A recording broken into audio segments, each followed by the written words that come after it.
Hello, Bill Marlowe here for Bill's History World, and we're in the town of Mathews, Virginia. And we are going to check out the Mathews Historical Museum, and Goober the Traveling Bear is with me. So, I was told they have a lot of neat stuff in here. They have a general store exhibit, and a lot more. So what do you say we check out Mathews Historical Museum? Travel through time in Mathews. All right, let's go on in. Well, Goober and I are coming into the Mathews Museum, huh, Goober? And we're looking for a Miss Nancy. We were told she is the one to visit. Hello. Hello, Miss Nancy. Miss Nancy, I was told your museum has a lot of neat stuff. Can you take me around a little bit? Yes. We'll start out right here. This is kind of how things were when you woke up in the morning in the good old days. You had a washstand with a pitcher and bowl on it. You had special soap dishes and shaving cups and things to help you groom yourself in the morning. And then over here is an example of wooden stools that were real common from the 17th to the 19th century, because you just couldn't go out to a store and buy a couch or an armchair. You had to use what you had around your house, which were probably a lot of trees. You could cut them down and make your own benches and stools for the family to sit on. Miss Nancy, what room are we in now? This is for fabrics and textiles. Once again, in the early days, in the 1600s, especially the 1700s, you had to order things from England.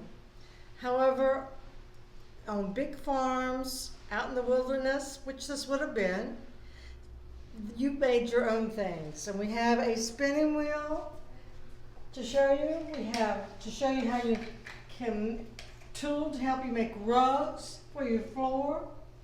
Oh, that is how to make a rug? Yeah, it holds it in place so you can braid it and get it real tight. Wow. That That took a little while though, didn't it? Yes, yes.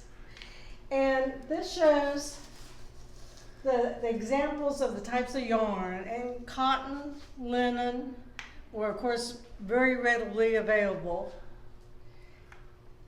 There was some hemp, and as far as I know, hemp is being grown out in the Midwest. But this is an example of some of the things, children's toys. They made those out of scraps of fabric. And I want you to see some of our quilts. All right. And quilts do wonderful on my videos. Good. I'm real excited to let y'all know that in October, November, December, we're going to have a quilt show. The Diggs family had over 30 quilts, and the great nephew inherited them, and we're going to have that display here in the museum. Well, that'll be wonderful. Yeah. This is an example of a beautiful quilt. Very nice. Thank you. Well, Miss Nancy, that stove looks old. Can you tell me about it? Oh, isn't it gorgeous? All these items that you're going to be seeing in the next few minutes were on our own permanent loan from a resident of Mathews. And as you can see, you can see the progression of things. Here we have a wood stove, and next to it a gas stove. In the corner, we have a wooden oak chest where they would have had to bring in blocks of ice. And Mathews did have ice plants. And of course, then we've got a monitor refrigerator that weighs over 500 pounds, by the way. Wow. And all kinds of washing machines, from the old ones that you had to crank. The kids love to come and pull on this stuff. You see, you had to do that to make it go round. I'm not that strong enough to do it. And here's a Maytag.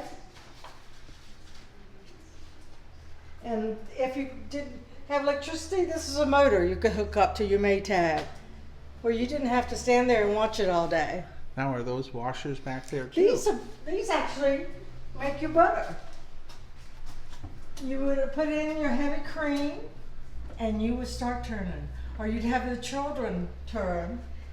That obviously is for a very large family. And over here, we have a more primitive one, but this is exactly what it would have been for. If you can see, they're paddles. And that agitates the clothing? And that agitates, now this is for butter. It takes the heavy cream and you just turn and turn till it gets thicker and thicker. It makes our butter. It makes the butter. It's a lot of work back then, wasn't it? Well, we're going to see what's going on in this room, the general store. Oh my gosh, it's Goober the traveling bear, and he's in here pretending he's working at the general store. Let's go talk to Miss Nancy about the store. Miss Nancy, what room are we in now? Oh, you in the Tom Hunley General Store. Now, all these things that you're going to be seeing were collected by one gentleman here in Mathews County. And his children were kind enough to say that we want to find a permanent home for this collection that Dad loved. A lot of the items are from Mathews, but they're also from other general stores in the Middle Peninsula. And as they closed, Mr. Hunley would go and visit with them and would buy, or they were giving these items that we're so lucky to have today. Wow. And it is amazing all you have here. And that is exactly what a general store would have been. It was like a hardware store, a clothing store for fabric. Your post office was there where you could get your mail. If you had cows and pigs, you had to get feed for them. And all the items that you needed for everyday living. So the farmers would be here. I see you have some yolks. Yep. And there's seed boxes. I see so many of those anymore. I know. Wow, you have such a beautiful collection here. Thank you. And the wonderful thing about the Tom Hunley store is we have all kinds of items in our collection that are not even in this room yet.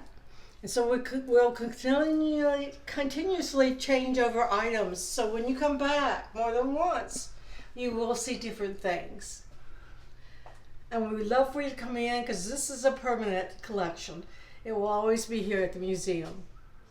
It is amazing, and it's so nice for you to have this for our young children to see what life was like. There wasn't always a Walmart. No, exactly. Miss Nancy, can you tell me your hours here at the Mathews Museum and where you're located? Yes, the Mathews Museum is located in Mathews County, Virginia. We're on 200 Main Street. We're easy to find because we're right across from the big food line. Our hours are normally Saturdays from 10 to 2. However, that quilt show that I was telling you about that's going to be here in October through December, we're going to be open Friday, Saturday, and Sunday, 10 to 2. So we hope you can join us. Well, thank you very much. Well, we have to stop and take a look at these first place photographs that were submitted. Blue ribbon, we have a crane, I guess, and a really neat rusted truck that's farm use, really neat. And over here, this is a very unique picture of a sunset. Very nice. And Mathews, Port Haywood, Gloucester, Yorktown, we have the beautiful sunsets across the Chesapeake Bay. All right, well, this is the ending of the video. Stay safe, be kind, be courteous. Please come and visit Mathews, Virginia. They have an awful lot to offer in a lot of different parts of this little town. More history than you can imagine. Thank you, everyone. And Goober says the Mathews, Virginia Museum is well worth visiting. Laugh, life is short.